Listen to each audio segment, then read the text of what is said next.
Moi, c'est Moustapha Sissé, je suis le chef du projet PDCEJ. C'est le projet de développement des compétences et de l'entrepreneuriat des jeunes.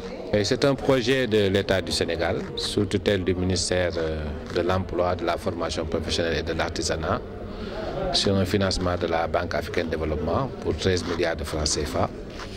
C'est un projet qui devra contribuer à la croissance et à l'emploi par des actions de formation et d'incubation des jeunes sur des secteurs porteurs, mais aussi sur un programme d'entrepreneuriat qui devra permettre aux jeunes, une fois formés et incubés, de pouvoir créer leur propre entreprise.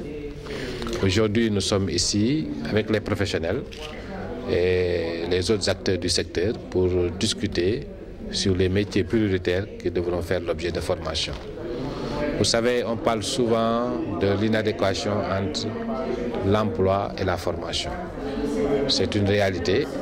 Mais au niveau de notre ministère en charge de la formation professionnelle, depuis pratiquement 5 ans, nous avons mis en œuvre ce qu'on appelle l'approche par les compétences, qui met en avant les professionnels dans l'identification d'abord des métiers qui devront faire l'objet de formation en fonction de leurs besoins dans leur entreprise.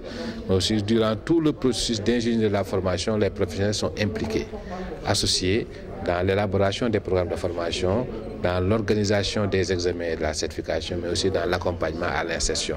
C'est toute la pertinence de cet atelier aujourd'hui qui n'est qu'un point de départ pour enclencher le processus qui devrait nous permettre, dans 2 mois, 3 mois, de démarrer les premières actions de formation. Et comme je l'ai rappelé, nous voulons former ou bien nous allons former selon les besoins qu'ont déjà exprimés aujourd'hui les professionnels, qu'on va poursuivre pour affiner avec des rencontres sectorielles qu'on va mener dans les 15 jours à venir.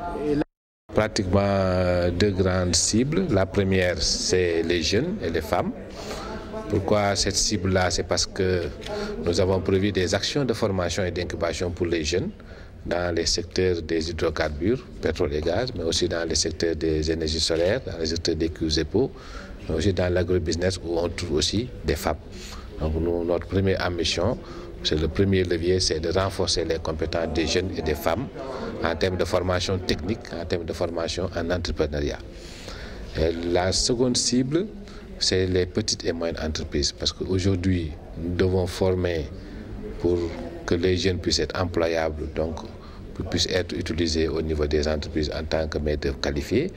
Et pour cela, nous avons besoin d'identifier les entreprises qui sont dans les secteurs où nous intervenons pour les mettre à niveau, pour qu'ils soient beaucoup plus compétitifs.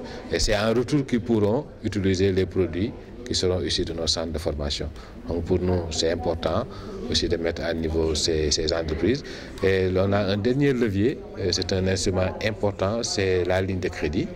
Les jeunes qu'on va former et qu'on va incuber sur les métiers qui feront l'objet de formation, on a la possibilité de les accompagner sur le plan financier par un financement avec des conditions d'octroi de crédit beaucoup plus douces que les conditions traditionnelles.